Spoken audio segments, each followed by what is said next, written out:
People across the country paying respects to former President George H.W. Bush. Before becoming the 41st President of the United States, Bush served in the U.S. Navy. Today, the veterans of foreign wars honored his legacy. Bree Jackson with the latest. I think Bush 41 is going to be regarded as a very honorable man. Veteran Joe Davis says he remembers President George H.W. Bush as a commander-in-chief and military man. He came over and visited Desert Shield and Desert Storm for Thanksgiving. I was in Somalia. He came over and visited Somalia as well. He took care of the troops because he was one of us. Bush was 18 years old when he enlisted in the armed services and quickly rose to become the Navy's youngest pilot. During World War II, the future president fought courageously to defend the country he'd one day lead. His two crewmen died. He had to survive on a life raft for 4 hours before he was picked up by a submarine.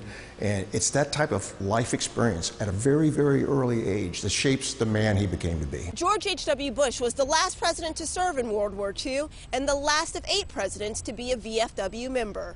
Strict eligibility rules. You have to serve over in harm's way, and he definitely earned that. Davis believes that military experience prepared Bush for tough political fights in Washington, D.C. and abroad. During his only term in office, the former president helped end the Cold War. He saw the fall of the Berlin Wall. He saw the demise of the Soviet Union. He was a foreign policy president because we have to live in this world as well, and there was a lot of threats out there, and he saw those threats and he pushed us through. And after a lifelong career of service, Americans are giving their last salutes as the 41st president takes his final journey. In Washington, Bree Jackson.